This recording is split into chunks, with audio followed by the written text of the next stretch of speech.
ചിറ്റൂരിൽ യുവാവിനെ താക്കോൽ ഉപയോഗിച്ച് ബന്ധു കുത്തിക്കൊലപ്പെടുത്തി. പൊൽപ്പള്ളി സ്വദേശി ശരത്താണ് മരിച്ചത്. വേർക്കോലി സ്വദേശി പ്രമോദിനെ പോലീസ് പിടികൂടി. താക്കോൽ ഉപയോഗിച്ച് പ്രതി ശരത്തിന്റെ കഴുത്തിൽ കുത്തുകയായിരുന്നു.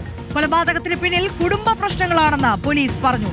ഇക്ബാൽ അറക്കൽ വിശദാംശങ്ങൾ നൽകും. ഇക്ബാല്, കുടുംബ പ്രശ്നങ്ങളാണ് കൊലപാതകത്തിലേക്ക് നയിച്ചത് എന്നാണ് പ്രാഥമിക നിഗമനം, അല്ലേ? ഇപ്പോൾ പോലീസിൽ നിന്നും ലഭ്യമാവുന്ന വിവരങ്ങൾ പ്രകാരം ഈ കുടുംബ പ്രശ്നം തന്നെയാണ് ഈ കൊലപാതകത്തിലേക്ക് നയിച്ചിട്ടുള്ളത് എന്നുള്ളതാണ് മനസ്സിലാക്കുന്നത്. ഇന്ന് വൈകിട്ട് 5 മണിയോടുകൂടിയാണ് പുൽപ്പുള്ളിയിൽ വെച്ച് ഇത്തരത്തിൽ ഒരു ആക്രമണം നടക്കുന്നത്. വേർക്കോലി സ്വദേശിയായിട്ടുള്ള പ്രമോദ് ഈ പുൽപ്പുള്ളി സ്വദേശിയായിട്ടുള്ള ശരത്തിനെ ആക്രമിക്കുകയായിരുന്നു. പുൽപ്പുള്ളി KVM സ്കൂളിന് മുന്നിൽ വെച്ചാണ് ഇത്തരത്തിൽ ഒരു ആക്രമണം നടക്കുകയും ചെയ്തത്. സ്കൂളിൽ കെട്ടിട നിർമ്മാണ തൊഴിലിൽ ഏർപ്പെട്ടിരിക്കുകയായിരുന്നു പ്രമോദ്. ഇതിനിടയിലാണ് പ്രമോദിന്റെ ബന്ധുവായിട്ടുള്ള ശരത്ത് സ്കൂളിലേക്ക് എത്തുന്നത്.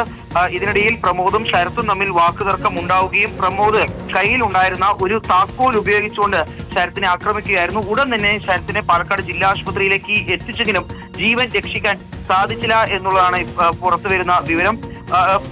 പോലീസിന്റെ പിടിയിലായിട്ടുള്ള പ്രമോദിന്റെ ഭാര്യയുടെ സഹോദരി ഭർത്താവാണ് കൊല്ലപ്പെട്ടുള്ള ശരത്ത് എന്നുള്ളതാണ് ലഭ്യമാവുന്ന വിവരം. ഏതായാലും പോസ്റ്റ്മോർട്ടം നടപടികൾ ഉൾപ്പെടെ നാളെയായിരിക്കും ഉണ്ടാവുക. എന്താണ് യഥാർത്ഥത്തിൽ ഇരുവരും തമ്മിലുള്ള പ്രശ്നമെന്നും പോലീസ് സംഘം അന്വേഷിക്കുന്നുണ്ട്.